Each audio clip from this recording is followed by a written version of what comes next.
Miles's motorcycle is being sabotaged by two schemers who pour soda into the gas tank. Standing nearby, oblivious, Miles puts on his helmet and starts the race.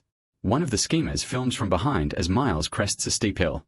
Seconds later the engine coughs and dies. Rider one way, bike the other.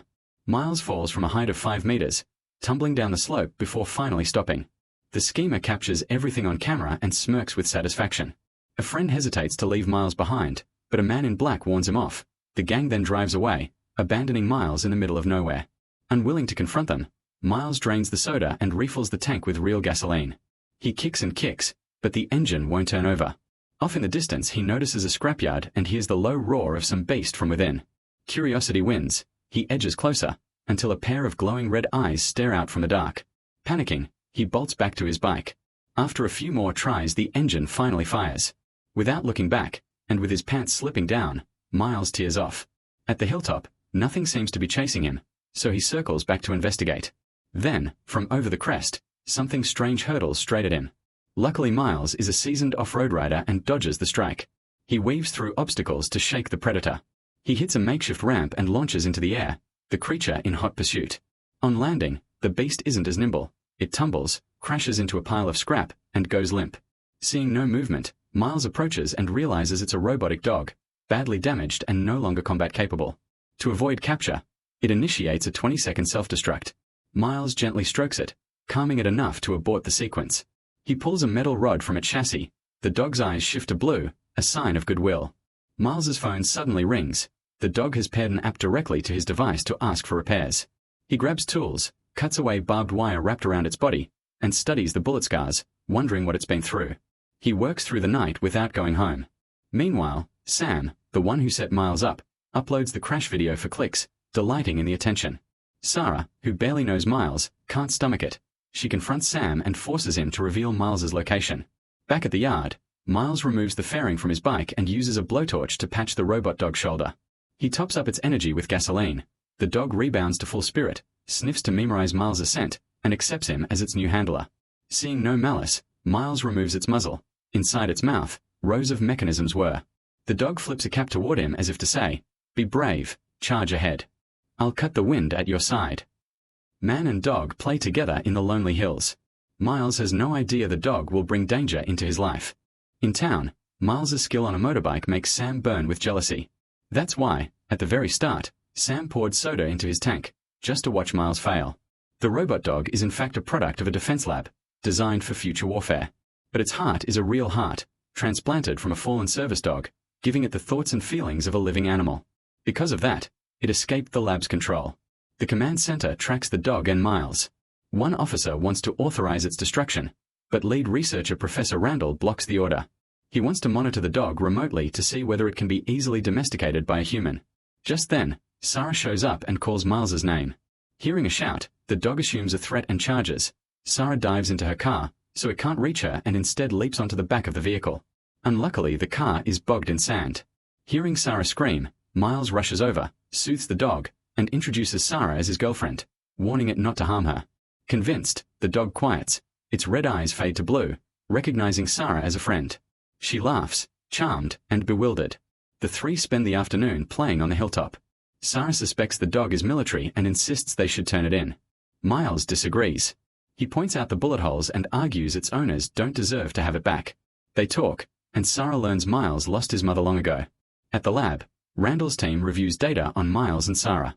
A colleague suggests going to the kids, offering a small reward, and reclaiming the dog.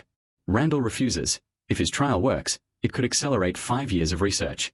Sarah puts on music. The dog joins in, pulsing satellites to set the mood, and the two dance under a sudden wash of romance.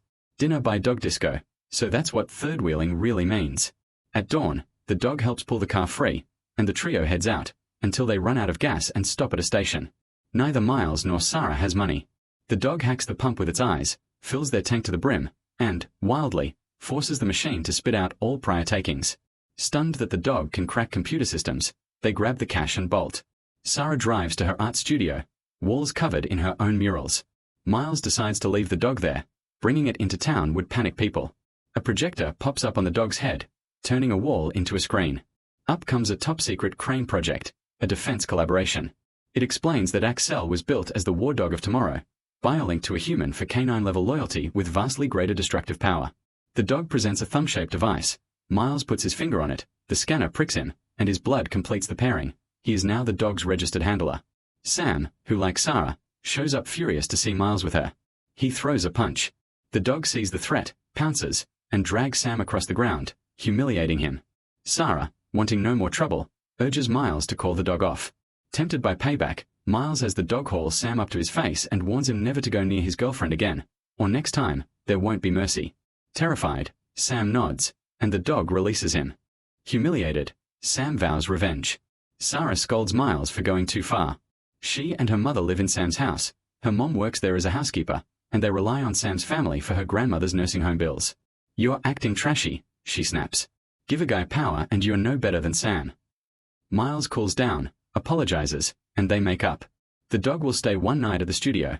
Miles and Sarah head home and tell Miles's father everything. Late that night, with the studio empty, Sam sneaks back. He pours gasoline in a ring and uses a ball to lure the dog outside. Thinking it's play, the dog trots over. As it steps into the slick, Sam lights a flame. The dog shields its eyes and tries to run, but the fire spreads fast. Sam even tells his buddy to film it for Sarah, eager to make them watch the dog burn. Miles and Sarah rush over, but Sam is long gone. The dog lies on the ground, badly hurt. Miles shouts its name. The dog's eyes flutter open. He realizes its eyes house its real heart, so in danger, it protected them first. They load it into a truck and race to Miles's family's 3D printing shop. They clean the burns with alcohol and use printers to rebuild wiring and internal parts. It needs 2.5 more hours to fully recover and reboot. While they wait, Miles and Sarah grow closer. Miles's father opens the door and is met by an armed soldier demanding to know where the kids are, and about the key Miles used to pair with the dog. Playing dumb, Dad points him to the garage. When the man rummages for the key, Dad suddenly draws a bow, orders him to drop the gun, ties him up, and interrogates him about the company's objectives. Randall dispatches 2 more operatives to break into the print shop and seize the dog for his private research. He's seen enough. The dog has evolved and will obey human commands. He wants it for himself. But Miles and Sarah spot the intrusion on their cameras. One thug tries to muzzle the dog. At that instant, the repair cycle completes. The dog's eyes flare red and it slams the man to the floor. The other fires a stun gun repeatedly, but Miles tackles him. Sarah snatches the weapon and subdues them both. Rebooted, the dog recalls Sam's arson and bolts to take revenge. On a computer, Miles and Sarah see where it's headed and race after it. Sam, partying with friends, looks up to find the dog standing like a gargoyle on a car roof. Panic. The dog roars and charges. Sam crawls under a car. When he peeks out, the dog is there, jaws open, eyes blazing. Every blow of its metal claws could be fatal. Moments later, Miles and Sarah arrive and command the dog to stand down. While it's distracted, Sam runs. The dog chases. Sam waves a lighter to ward it off. Karma. The lighter's fuel runs dry. As the dog readies another strike, Miles and Sarah stop it, begging it not to kill.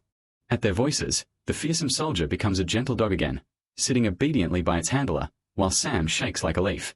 Then the sky fills with drones. A swarm surrounds the dog and blasts it with high-voltage shocks. Randall's doing.